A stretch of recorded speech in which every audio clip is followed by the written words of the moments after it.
So it's a pleasure with Levi to welcome Judith Stein to the School of Visual Arts Art Writing program. Her life in art is unusual. She received her Ph.D. in art history from the University of Pennsylvania in 1981, but has remained largely outside the university. While working on her degree, she provided weekly art reviews of contemporary art for Terry Gross's Philadelphia NPR program Fresh Air, which may still be this country's most revered interview program. The year she received her Ph.D., she began a 14-year curatorial tenure at the Pennsylvania Academy of Fine Arts, a fine and unpredictable exhibiting institution attached to an art school that was for a long time a center for figurative study. As a curator and art writer, she's been drawn to artists with strong personalities and an intensely physical, polychromatic relationship with materiality, and in some cases, an almost mythical distinctness.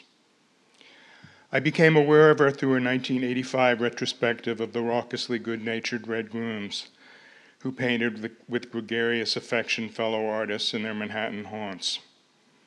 She also curated I Tell My Heart, the Art of Horace Pippin, which went to the Met. Its catalog won her the Catalog of the Year award from the American section of ICA, the International Association of Art Critics. With Paul Schimmel, she curated the Figurative Fifties, New York Figurative Expressionism, which was filled with rowdy visionaries. She worked with the irrepressible Betty Saar on Sentimental Sojourn, Strangers and Souvenirs, a site-specific installation.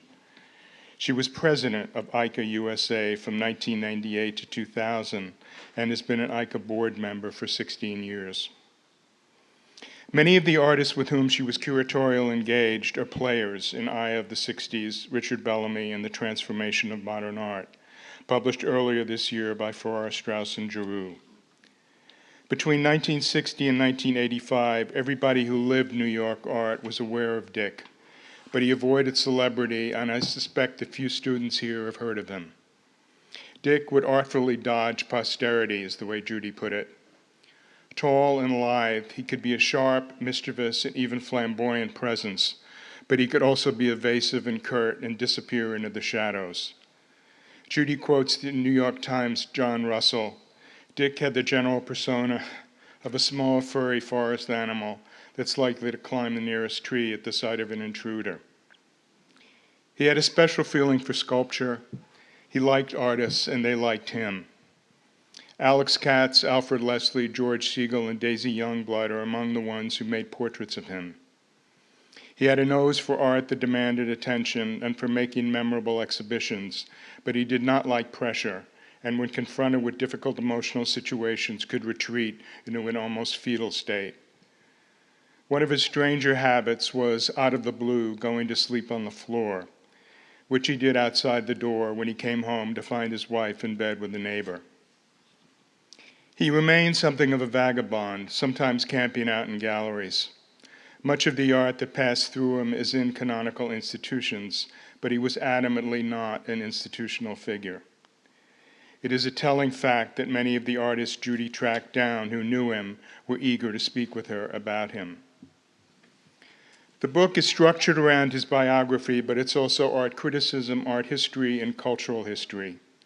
It arose from years of archival study of artists, dealers, and galleries, 250 interviews, and on-the-ground research in New York City, where Dick lived from 1949, when he was 22, until 1997, when he died in his sleep, his glasses on the bridge of his nose, the last volume of Proust's À la recherche du temps perdu beside him.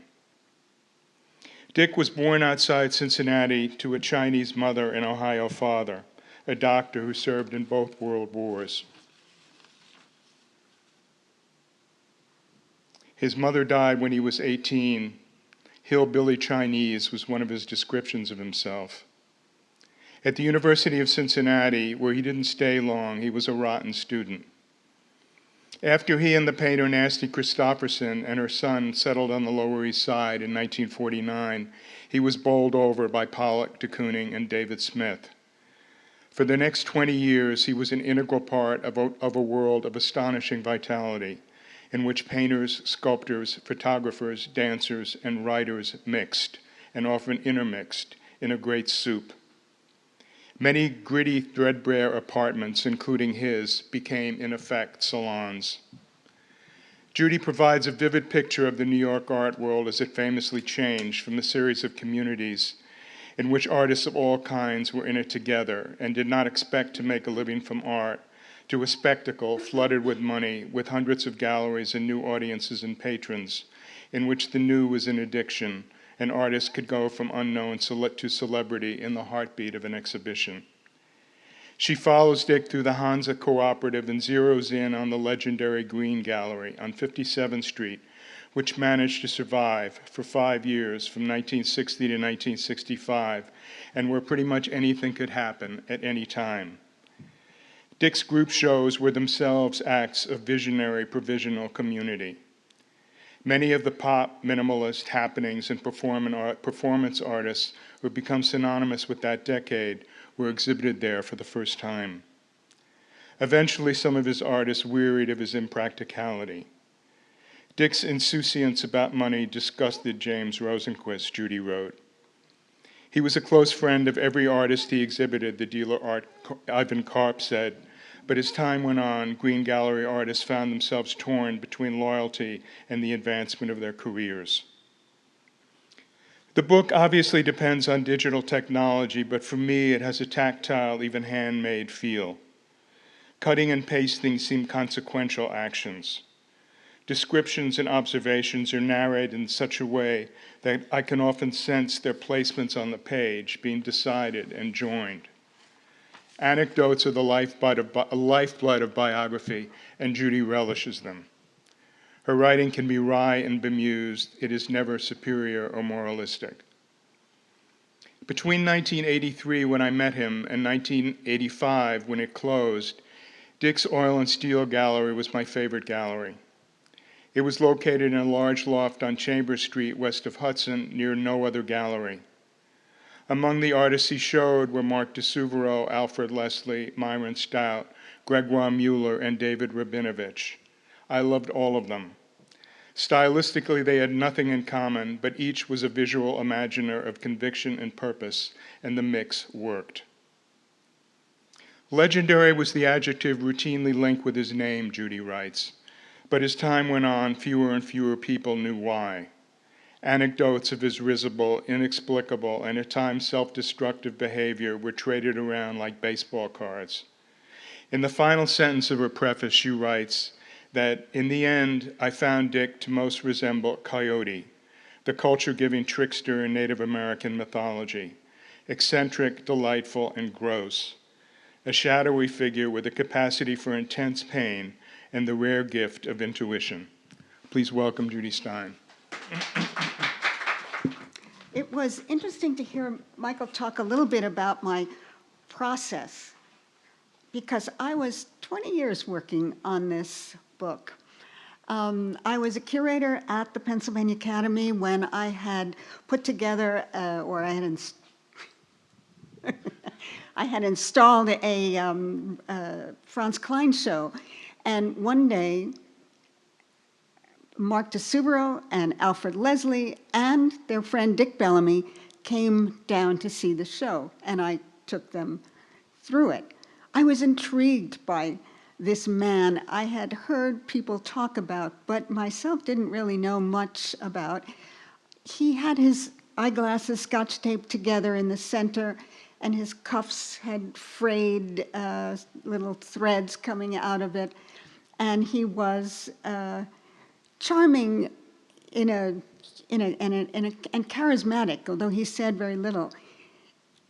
I thought in the next few years, I bought works from it was 1986 or 87 that I first met him, bought works for the Academy from the Oil and Steel Gallery, and slowly decided that I really wanted to write about him. And when I went to see what had come before, basically nothing. The critic Amy Golden had written a requiem for the Green Gallery in '66, the year after it closed. but his name was like seasoning that was sprinkled over the art history books, the word legendary or the Green Gallery, and no one really said anything. So what more could you want? A vacuum. So I jumped in. But Dick, I can only really refer to him as posterity averse. He was uninterested in having his life and his career documented, and sent word to me through Alfred Leslie that he would prefer I not pursue this work. That was about in the early 90s.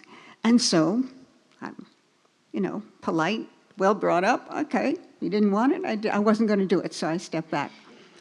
But a couple of years later, Leslie contacted me and said, that really was a good idea, and you really should write about Dick. And so I set up some interviews. I interviewed Mary Frank, Leo Castelli, Ivan Karp. This time, Dick himself called me and basically said, isn't there anything I can say to make you stop? And no, this time I held my ground, and I said, no, I think you're really important. We ended cordially. He never told people not to talk to me, and talk to his friends I did. Yes, I did over 250 interviews. Most of them were set up because somebody would say, oh, you should talk to so-and-so, and I tracked them down. But I couldn't go to a New York art gathering and tell somebody I was working on Bellamy, but that they would have a story to tell me, or say, oh, call over their friend and say, hey, this is Dick Bellamy. So I was always taking notes. So I have all kinds of interviews, formal and informal. And when excuse me. So I started to write. By the time he passed away,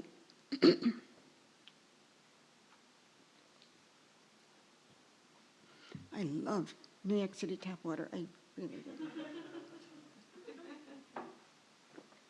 Hopefully it'll be the right thing.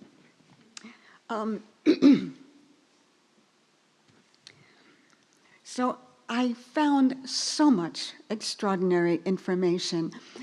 What interested me was that I was seeing the substructure, as if I were peeling back or even lifting the skirts of the art world, and just seeing the networks of how people were connected. And those early drafts that I wrote, I think of them now as like chipmunks with acorns stuffed in their jowls. And when I finally did get edited, my editors rightly pointed out, don't overwhelm your readers. So, and because I had everybody who told me something, I made a point of mentioning their name in the text, even though they may not have really been germane to the story of Dick Bellamy. And so I had to learn to kind of cut back.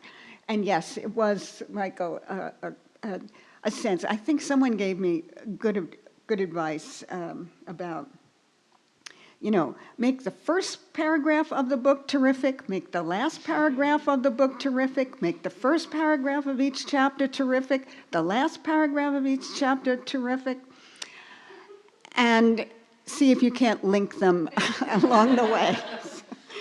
So yeah, I had great advice. It took me a long time to understand how to follow it.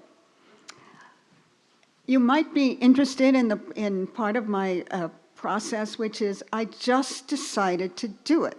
I did apply for some grants along the way and happily did get some of them. They say if you get 1 out of 5 things you apply for, you're doing very well. So you just keep doing it.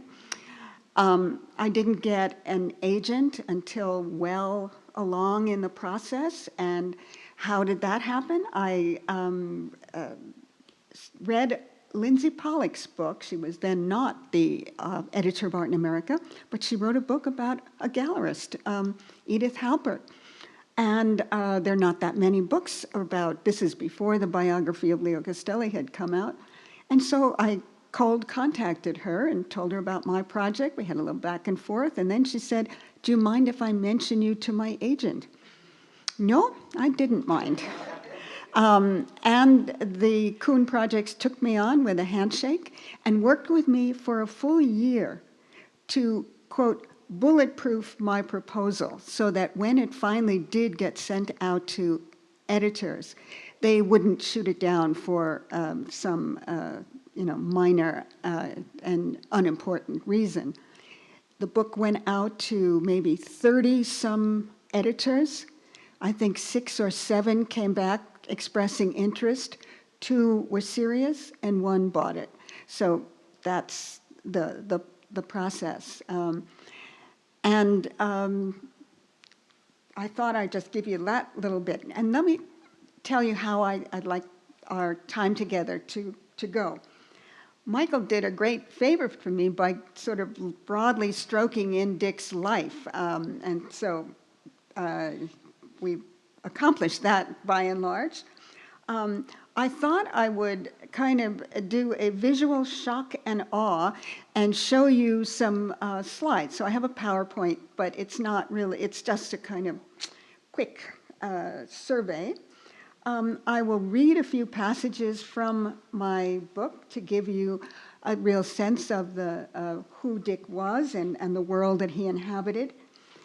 Finally, I have a video snip of a 1964 TV program in which Dick was interviewed, and he comes alive in an extraordinary way.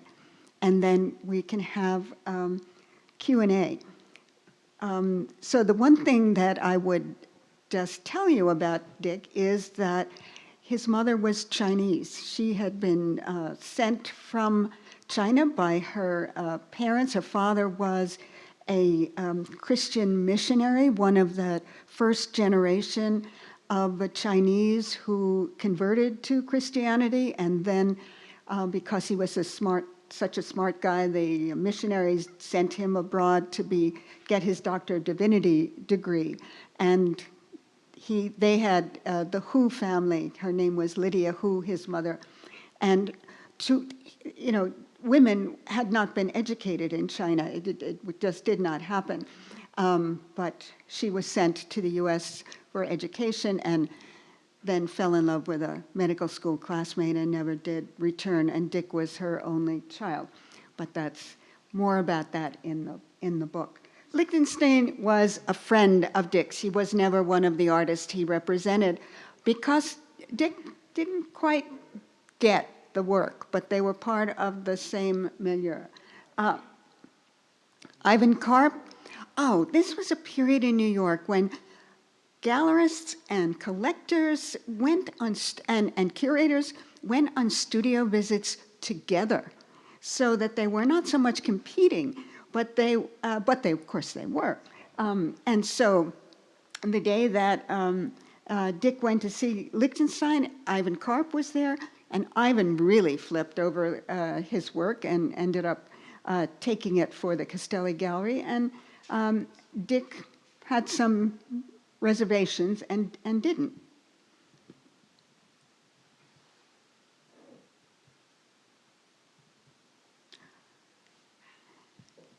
After the period of the Hansa Gallery, when it closed in 1959, Dick had a Wanderjahr in which he spent in Lower Manhattan visiting artist studios. There were all kinds of pop-up galleries and artist cooperatives around, and he was really learning from his friends. And he found a great deal of art that puzzled and baffled him, and that's what he was drawn to. And he decided that after a stint working for Martha Jackson's gallery, he could never work for anybody else but himself. But he had no money. This wasn't undercapitalization. This was no capitalization. But Ivan introduced him to the collector Bob Scull and his wife Ethel, and they were the secret backers of the Green Gallery. It opened in fall of 1960. This is the President Kennedy would be elected when the gallery had just been open a month or so. This is Mark de Suvero's. It was his debut show, and it was the opening show of the gallery. The guy in the back with the pipe is Alan Capro there, and Dick, I think, is way further in the back. The piece in the front is today in the Whitney. The piece in the back was destroyed. This is after Mark had his accident, and it was his friends who would moving around this works, and there just wasn't room to store pieces, so when they weren't sold, they were destroyed. Nope. Rosenquist had his debut at the Green in January '62. Castelli, through Ivan, had a chance of showing Rosenquist, but here's where Dick's lack of education really was an asset in choosing the artist. Castelli thought that Rosenquist, when he saw him, was too much close to surrealism, and surrealism was a dirty word. It was passé. But Dick didn't have that association with it because he didn't really have the schooling in European art, and he just responded to it viscerally and took him right on. And the show opened within a month of Lichtenstein debuting at Castelli Gallery. So collusion, well, this sense, what the pop art was not named yet, but this coincidence of sensibilities was quickening in the minds of various critics, and within a couple of months it would come forth with all kinds of attention.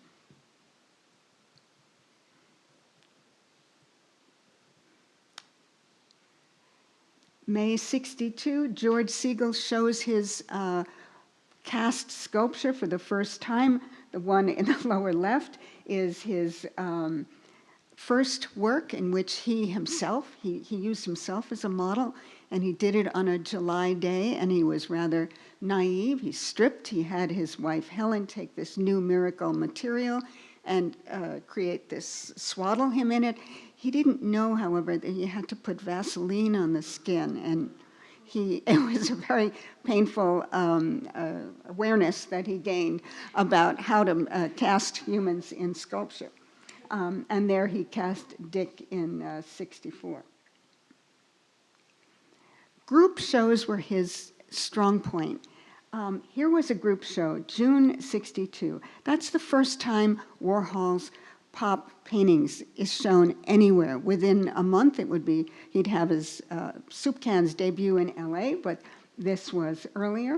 Rosenquist on the left. That's the first time Kusama's sculpture was shown. She had shown down on the 10th Street with her paintings, but this was the first time with the sculpture.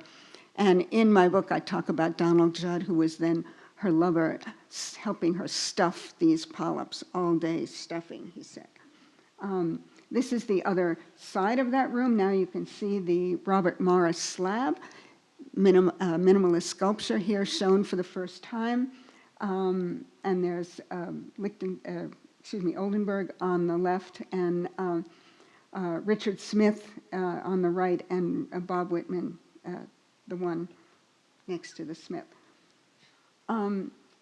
Oldenburg had shown downtown, but his debut of this sculpture was in September '62. He had spent the summer working with his wife, Patty Muka, in the Green Gallery, making some of those very large pieces, which he didn't have studio space for downtown.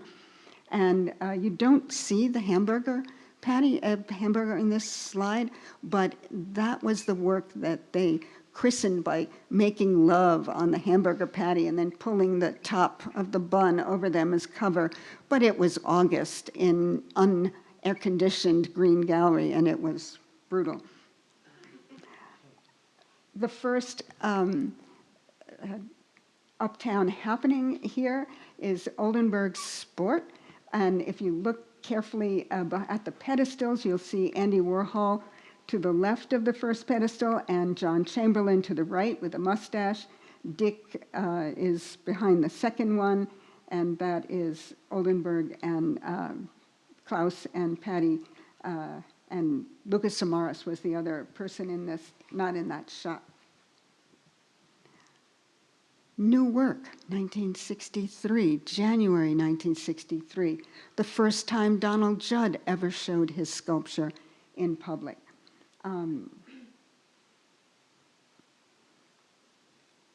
Morris debuted in '63. Slab was back for a bow, and this was a mix of minimalist sculpture and conceptual work.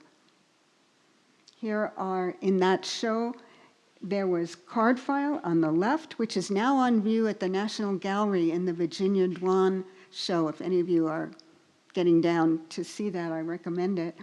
And that is Box with the Sound of Its Own Making, which had its first showing there in the Green Gallery.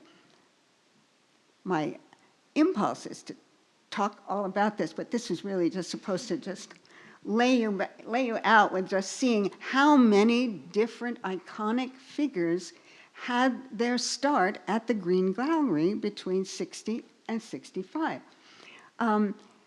James Lee Byers did a performance at the Green. It wasn't this one with the gold, but Dick participated in one of Byers' later happenings. I think it was 7 Gold Men Smell 7 New York Cultural Institutions. And Dick was in a gold suit, unfortunately not photographed. And I don't have photographs of the 1963 show. Morris's second solo show in December '64 has just been recreated and put on permanent view at Dia Beacon. Larry Poons made his debut there in '63, and his paintings were shown for the first time in that January '63 show.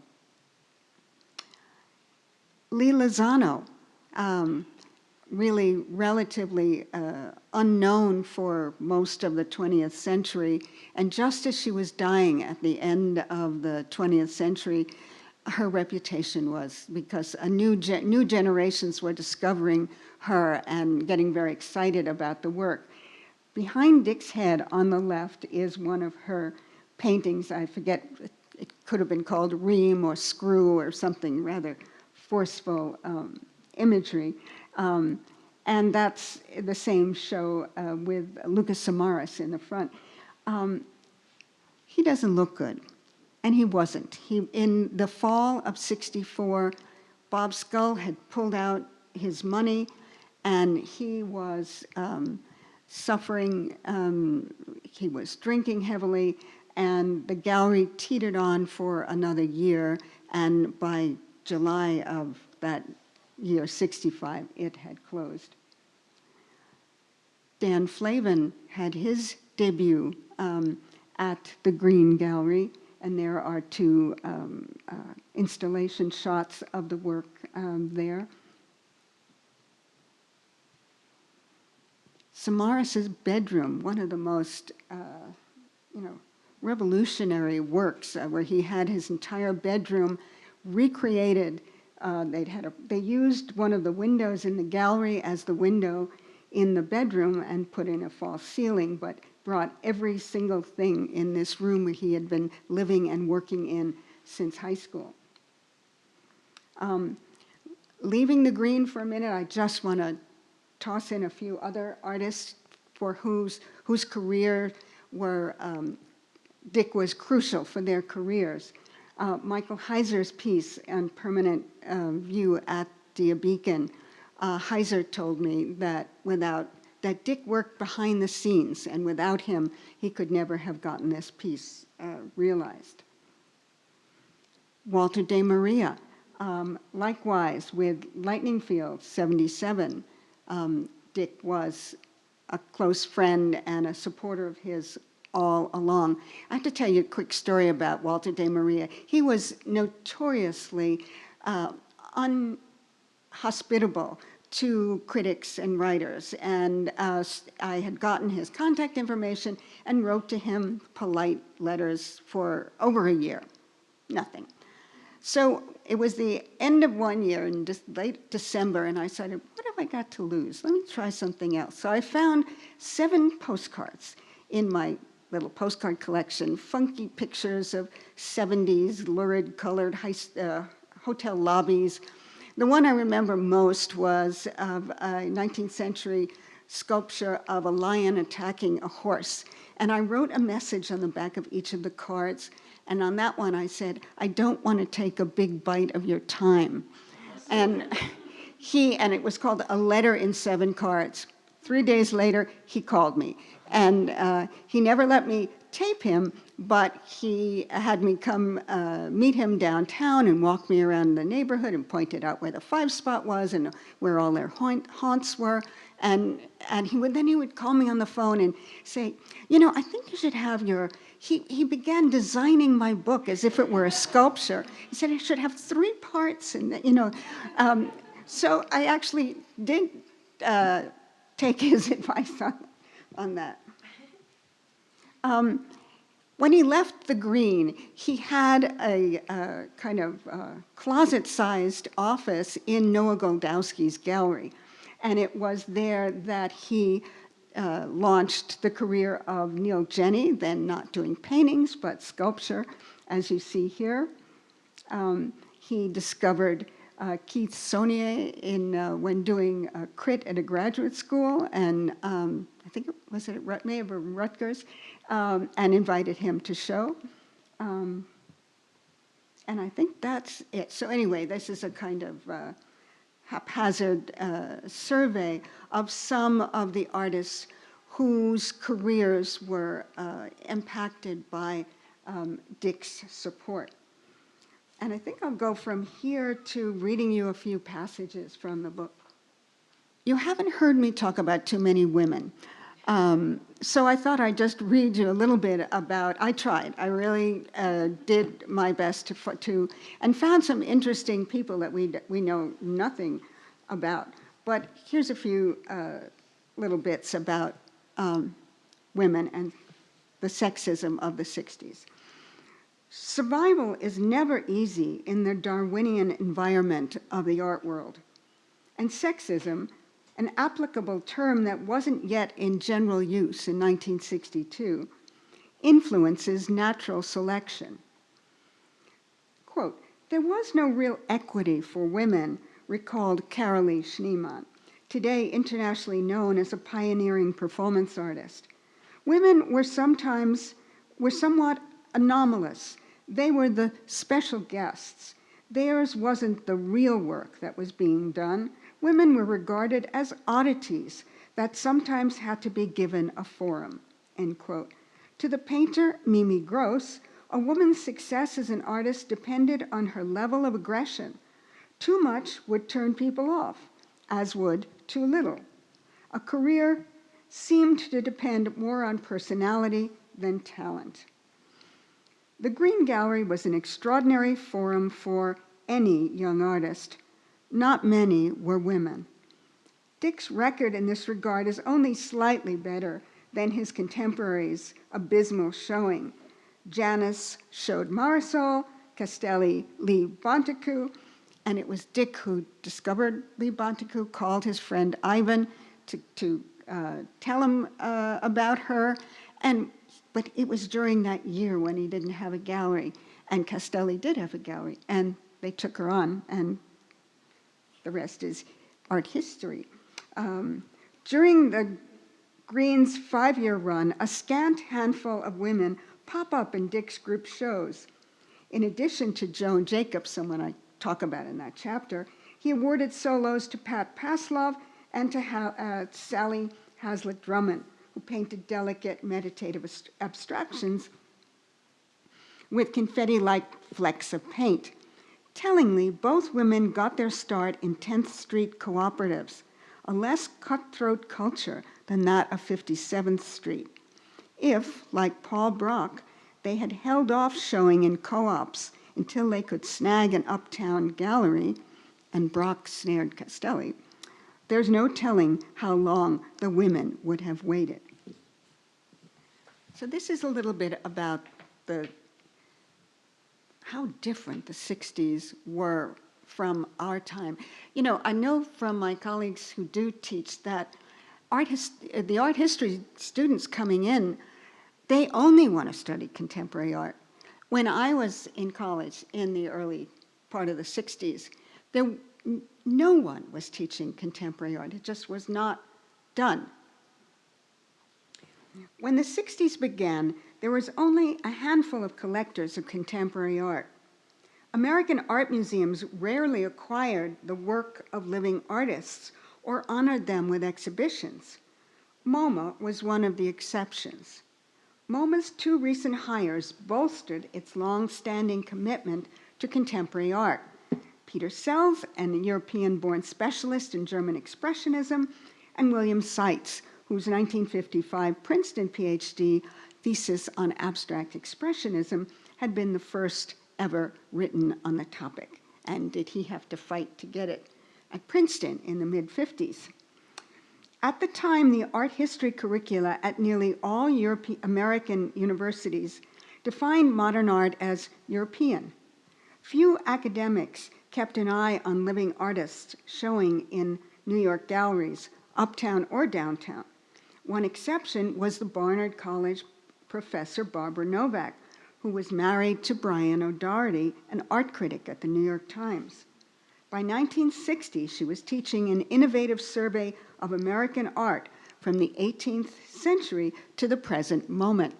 And she was my teacher, and I still remember having that slide of the Oldenburg installation at the Green Gallery and seeing the ice cream cone. And, you know, it was only 8 months after it had been made. And, you know, this was an eye-opener for art history students. Henry Gelsaller's 1960 appointment at the Metropolitan Museum of Art fitted bifocals on the far-sighted dowager, long content to look across the Atlantic for all the modern art that mattered. In hiring Gelsaller, the museum belatedly acknowledged that in the post-war period, New York had wrestled the capital of the art world away from Paris. The Metropolitan's director, James Rorimer, reportedly remarked to Gelsaller on his first day, "Well, I guess I won't be seeing much of you." When his new employee asked why, Rorimer answered, "What you're here to do isn't inside the museum." Okay. And let's get a little more refined sense of Dick's personality. Michael mentioned how he took to the ground and the floor and fell asleep with almost no provocation. And, you know, people took it as a kind of, some people took it as a sign, a gesture of his humble sense that he's on the floor. And as his partner of the time, Shindy, said, "Is this a way to be humble?" No. No, because he became the center of attention by dropping to the floor.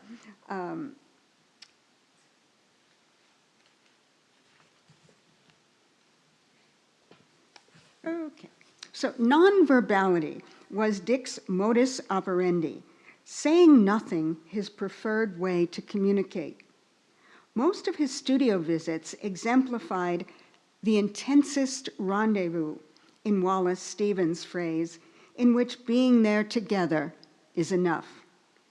He tried to avoid expressing enthusiasm and said the nicest things in the lowest voice, recalled Barbara Rose. He later described his thinking process. "When you go to an artist's studio, I think it is best to keep your mouth shut. One always wants to look good in the artist's eyes and to say something brief and astute, if one can. Generally, I would say nothing because I felt that I knew what I was looking at. And the artist ought to know that I knew what I was looking at. And if it was very, very good, I didn't have to tell him because he knew that I knew. Of course, I was wrong about that all along the line.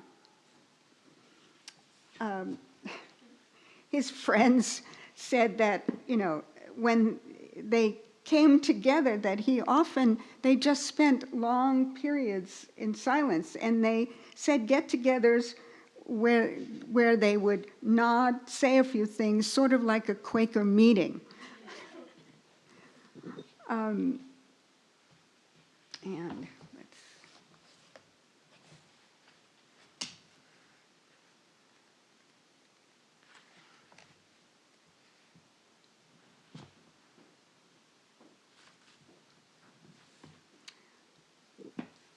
Perhaps the best-known recipient of Dick's attention during the Goldowski years was California-based Bruce Nauman, whose strange fiberglass and rubber sculptures resembled nothing Dick had seen before. And that was something, whenever he saw something that really puzzled him, he just would latch onto it. Dick's behavior on his first visit to Nauman's studio was nothing the artist had ever seen before either. When engaged in looking, Dick lost track of time. He looked at art as if he were listening to music. I never experienced that before. 20 minutes looking at drawings, said Nauman. Was I supposed to say something? What was I supposed to be doing? I wasn't used to anybody spending that much time. Dick decided that Castelli's was the best New York gallery for Nauman, and he eased his older friend into seeing things his way. First, Dick put a couple of Nauman's eccentric plaster cast and latex pieces in a 1966 group show, and the following year he showed the artist startlingly unconventional self-portrait neon templates of the left half of my body taken at 10-inch intervals. Dick sold this to his former assistant David Whitney, who was then working for Castelli. Enthusiastic about Nauman, Whitney asked the artist to ship other recent work to the gallery. Frank Stella remembers that Castelli mistakenly held him responsible when Nauman's peculiar sculpture arrived. Get those pieces out of here, Castelli ordered Whitney, and tell Frank not to send me any more artists like that.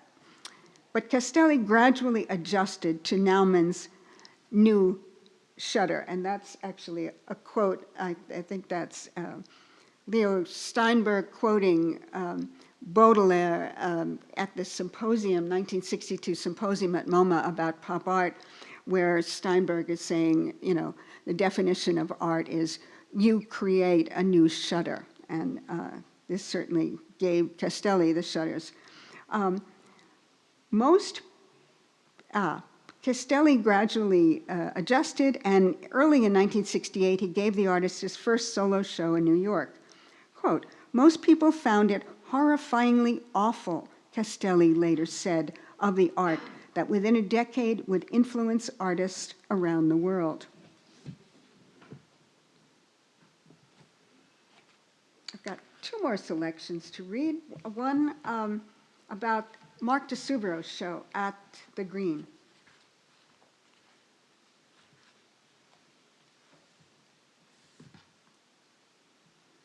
Mark's sculpture had a major impact on the artists who came to see it.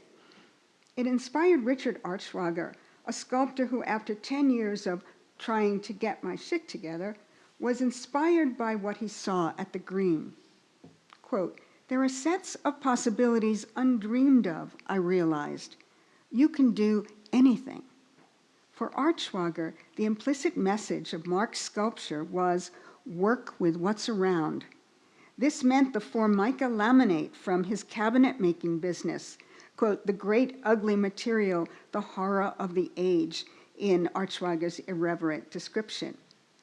An oral trope for Mark's tradition-shattering sculpture was Ornette Coleman's music, with its exhilarating radical departures from the traditions of jazz. Just as Mark's show opened possibilities for artists, musicians took permission from Coleman to explore the territory he pioneered. Not only was Ornette's music beautiful and meaningful, said his contemporary Marion Brown, another altoist, "It made me realize what could be done," a phrase that echoes Archwager's epiphany. The young Carl Andre was another artist provoked by the Green's inaugural exhibition. The previous years, he'd experimented with stacked pyramids of dressed labor. Frank Stella insisted on taking me up to the Green to see the Marc de Suvero show, Andre recalled. And that really did it. That was a fantastic show because for me, it broke open the scale problem. I was still pretty much locked into the monolith, and the Marc de Suvero pieces were sprawling. Most of Marc's angular abstractions did not sit on pedestals, but rested directly on the floor, as did Andre's earliest stacked wood pieces. By the end of the decade, he would achieve international fame as a sculptor whose flat, modular grids lay directly underfoot. Now, you all know about Carl Andre's sculpture, but when I was writing this, I had to say things like that because there would be people reading who who was my ideal audience? I just picked up this wonderful book, Zinsser's book on writing well, and he says, while I was sitting here waiting, and he said, your ideal audience is you. I mean, you're writing for yourself. And what I was envisioning, who I was writing for, it was a general, college-educated or generally educated person, but not necessarily one who knew that much about art, but they were interested in culture. So that was where I had to make sure that I took very little, if anything, for granted. Anyway, I think that, and the last part I will read is about Dick and his addiction. Dick could function as an alcoholic, but only up to a certain point. You never knew when he was going to spend the afternoon drunk in the back of the Green, Oldenburg recalled, and you'd have to somehow keep people from going back there. Dick repeatedly attempted to break his dependence on alcohol. "I landed up in the whiskey hospital more than once," he confessed, referring to the storied Charles B. Towns Hospital on Central Park West and 90th Street, where he could go and dry out until it closed in 1965. The facility he nicknamed the Farm and the Generals had 2 floors reserved for alcoholics, one for patients determined to quit, another for those who weren't. Its top floors housed morphine addicts, mostly well-known physicians who checked in on average at 6-month intervals. The hospital's stiff fees, as much as $350 a week, whoa, that was in the early 60s, were beyond Dick's means. Patrick Lannan Sr., who was a collector, one of the few collectors who was tuned into contemporary art and buying from Dick in those days, covered the cost of at least one stay, but he may have had other benefactors, I never learned them. The night before Dick's first stay at Towns in 1961, he took Shiny by the arm and navigated her into every joint he could think of to experience each for the last time. On another occasion, it was Larry Poons who helped Dick check in.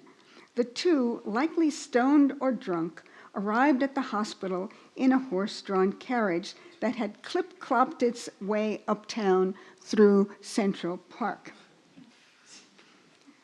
During drinking bouts, Dick was unkempt and his office disheveled. This repulsed Ethel Scull, who wouldn't use the toilet at the Green. One afternoon early in 1962, when her husband Bob was out of the country, Ethel summons Dick to their home in Great Neck. Once there, they traded pleasantries, and it perplexed Dick that she didn't seem to have anything important to say. But on their ride back to town, Ethel swiveled around from her seat next to the chauffeur to address Dick in the back. She confided that his sorry state grieved Bob, who was thinking of cutting him loose. "Brush your teeth," she admonished, regarding his offensive smoker's breath. She urged Dick to pull himself together and to polish his desktop with pledge. "It shook me up a little," Dick remembered with characteristic understatement. Not long after that, he did get a handle on his drinking, professing uncertainty as to whether it had been pledge or the popularity of Rosenquist's paintings that triggered the turnaround. So that's just a little bit of sense of Dick's personality as I was able to reconstruct it. And now let's have a look at this video. It was a 1964 television program by I described the reporter as art skeptic. So pop art was really, it wasn't until kind of midway through 62 that it really began to be written about. And there were lots of people who were skeptical about this new art. And so this reporter was. And so that will give you a sense of the tenor of his questions. But so this is the beginning of the program when he interviewed Dick, and it's also another snippet. You'll see the connection. But the camera pans across the people at Rosenquist's opening in January 64, and you'll be able to recognize a couple. And I know everyone will recognize at least one person there.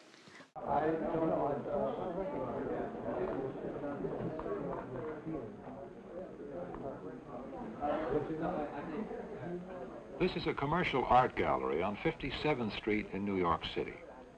It offers for sale the single product of society that has no value except in the eye of the beholder. Works of avant-garde art. The new works of the newest artists. Works untested by the hand of time. Works that seek acclaim without any precedent beyond the simple fact that they exist.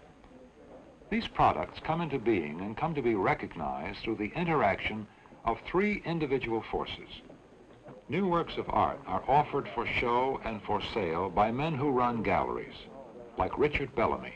Well, I think that George Segal has made great sculptures, at least several. I think he's one of the most important artists we have. As I say, I've been watching his work now for about 7 or 8 years. I've been involved with it for that long. What about his future? He's a young man, and he has a great future. What is going to come out of him?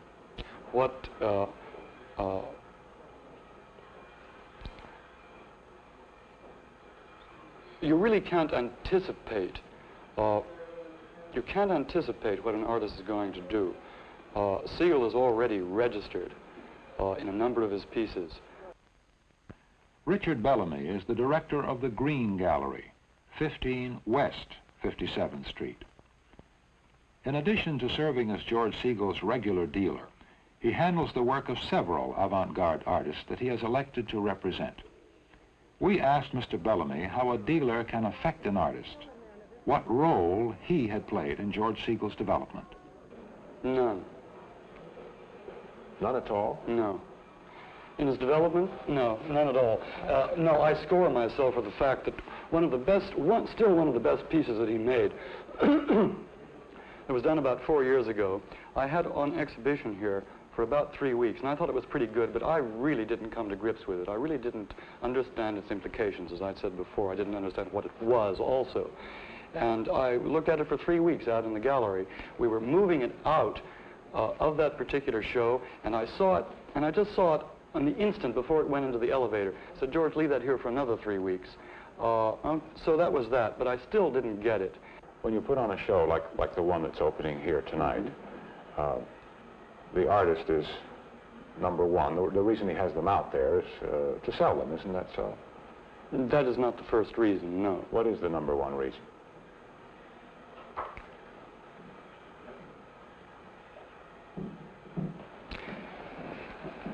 For people to see the paintings,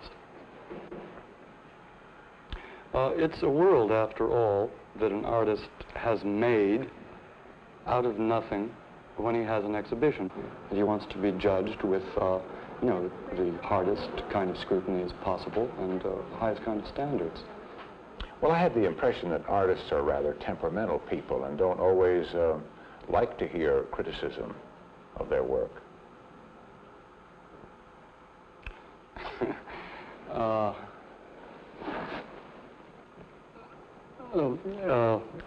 So you're asking me a question? Yeah. And the question is? Don't you think that's so? That the artists are temperamental and do not like to hear adverse criticism of their work? Mm-hmm. I would say sure. I think that the artist is not in a separate category from any of us on that score. When an artist completes a work of art and he presents it to you, a dealer, for a show, is he positive that his work is good, or are there many questions in his mind, doubts?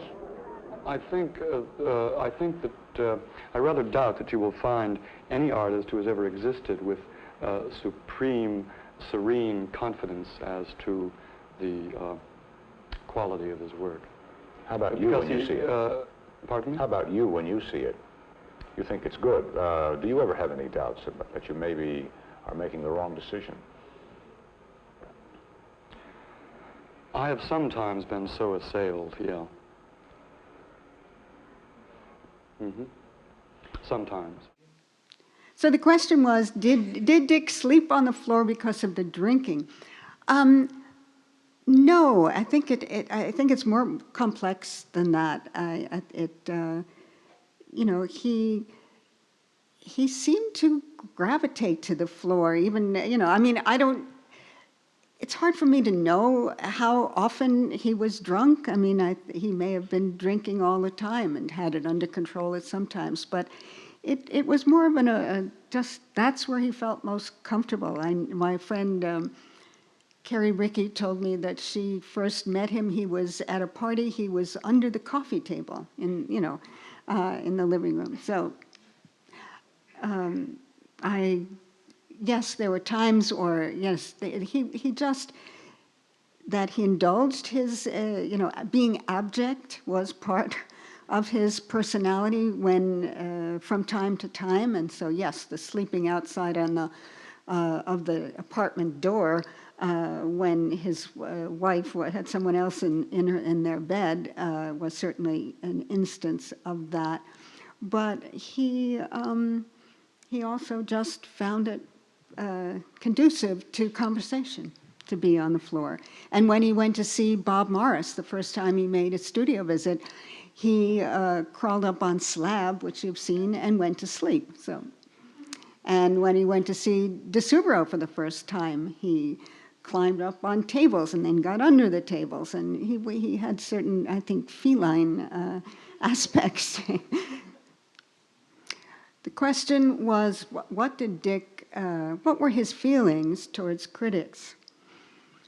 The only contemporary critic who was functioning during Dick's days, other than Michael, who reviewed some shows at the Oil and Steel Gallery, was Brian O'Doherty, and I did talk to him. And he found Dick a very difficult person. Now, what Dick thought of O'Doherty's writing, I don't know, because he never wrote anything about it, nor is on the record as saying it. But what O'Doherty told me was that Dick could kind of, if he would just not answer. If Brian was in the gallery or he saw him and he said hello or something, that Dick just wouldn't answer or just wouldn't engage with him, which O'Doherty rightly found rude. So yeah, I think, but the story of his relationship to Donald Judd is an interesting one, because Judd, who was then supporting himself as a critic, as you know, tuned into the green right from the beginning and pretty much saw every show. So Dick knew Judd as this critic who spent time looking at what he had on view. And when Lucas Samaras made his debut at the Green in '61, Judd's review is really a beautiful, clever piece of writing, and I can't imagine that Dick didn't, admire it. Belatedly, he learned that Judd was also an artist, and he said to Judd, when you're ready to show your work, and he knew that he was, in transition from his painting into sculpture in 1962 and '63, and he said, can I see it, would you invite me to see it? And so, so he admired Judd as a critic first, and then when he saw the sculpture, he went right for it.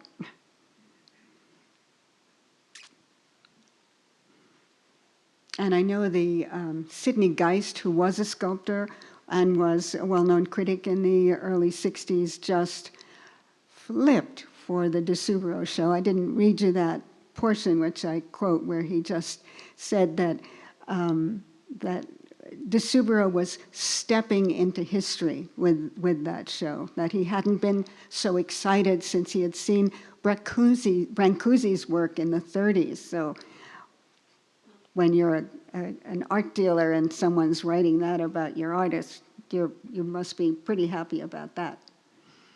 Okay, so what was Dick's life like before he got into directing the cooperative Hansa Gallery and then had his own gallery? When he was in Provincetown in the late '40s, he did scallop fishing. When he came into New York, he did house painting. He worked for the post office. He trained in a school for radio and television. He had a beautiful voice, as well, you heard it, but he was a natural, and he knew a great deal about music. And so he got a job at a radio station as a disc jockey, really, in Middleton, Connecticut, where Wesleyan is. And for a year, he worked as a radio announcer, and he would commute, and it was that he'd sometimes come home from living in Connecticut all week to find his bed taken by somebody else. And he didn't have any children with that Nancy, the one woman he married, but she had a daughter that he helped to raise. And so that was then the radio announcer. Then the Hansa Gallery hired him in '55. So between '55 and '59, he was there. But he knew really nothing about running an art gallery. He was friends of the artists. And Ivan Karp was the Village Voice's first art critic, and he had written several pieces about the Hansa Gallery. He liked it, and the members liked what he had to say. So when they got a sense of Dick's limitations, shall we say, they invited Ivan to come in and co-direct. So the two of them were there together for 2 years, and then Ivan moved on to Martha Jackson and then Castelli, and Dick stayed on for that final year of that gallery before it closed. So that gives you a rough sense. Basically, he did anything that was unskilled labor, to make ends meet. Question has to do with just how did the Skulls support the Green Gallery? As I understand it, and unfortunately, all of the principals had passed on by the time I came on the scene, and it was all done on a handshake basis. They didn't have contracts with anybody. Skull promised to buy $18,000 worth of art annually from Dick. And he complained later on that he didn't get, any sizable discount. But he often did, Dick would say, look, I've just hung this show, why don't you come down and see it? I think you'll like it. So he did have, and in fact, very few people were buying the art. So at the famous Skull auction of 1973, there were, I think, a little bit more work from that collection came through Dick than did through Castelli. So Skull had a quite extraordinary collection. But whether it was because Dick had no interest in bookkeeping and keeping records about his expenditures, or that Skull didn't trust him, he really infantilized Dick in a way by setting up his own bookkeeper in the taxi business as the gatekeeper. And, when Dick spent, 59 cents for pretzels at an opening, he had to account for it and, to this bookkeeper who told a New Yorker critic in 1966, or was overheard by the writer telling her boss, Skull, I told you you'd never get your money back, So whatever it was Dick didn't really have his own checkbook, and there are painful letters in which he's writing to this bookkeeper. De Suvero had this terrible accident and was in rehab for a year, and when he came out, he was on welfare. He could not support himself the way he had doing carpentry work, and he was in dire straits. And then the woman was just rather slow to send the checks to De Suvero. So, yeah, it's quite, and it was secret. It truly was secret. The thing about that very first Liechtenstein image, I'll show you, that you've seen, in the back here, and then the caption, of course, is, I'm supposed to report to a Mr. Bellamy. I wonder what he's like. And there is a figure partially hidden coming out of a yellow car on the side. A taxi? Skull? Possible. But many of the artists who were in the gallery, in the Green Gallery, and Liechtenstein wasn't, didn't know that Skull was the supporter. They just knew that it was coming from somewhere. The thing that did him in, though, was that paying stipends to his artists.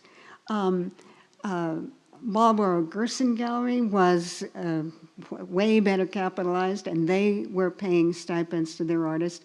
Leo Castelli was giving a monthly amount in advance of future sales. And even though in 1963 it was his best year and he made a profit, it almost was completely erased because of the stipends. And he wanted to soft pedal price increases, and this is what drove his artists crazy.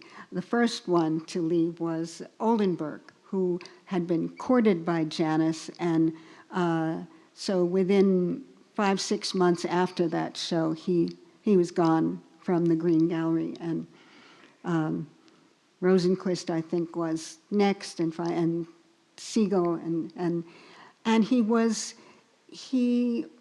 may have been privately hurt, but he would really tell the artist, look, you have to do what's best for you, and I understand, Castelli's a wonderful dealer, he'll, and he was like, in the later 60s, when the Green had closed and he was working out of this closet in Goldowski's, he would be kind of like an adoption agency. He'd identify artists he thought really had promise, and he would help them find a dealer who was ready and willing to hold hands, just nurture a career. That was not what excited him. What excited him was finding the next art. And it really, that was his passion for his life.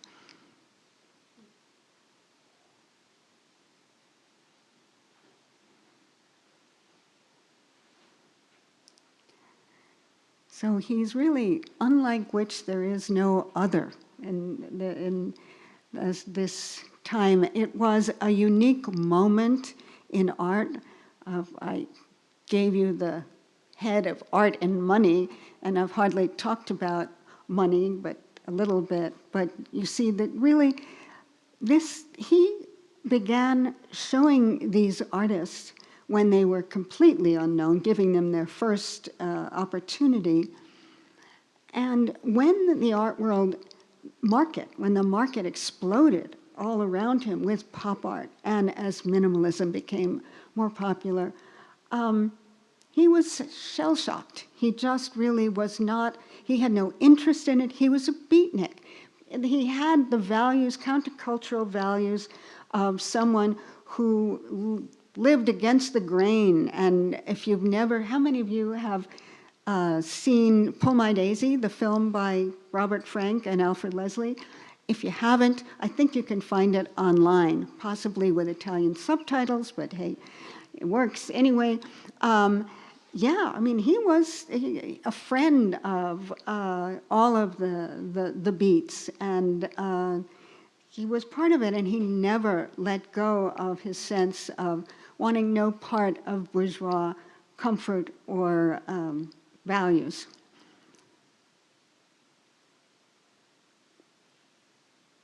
Okay, well, thank you very much.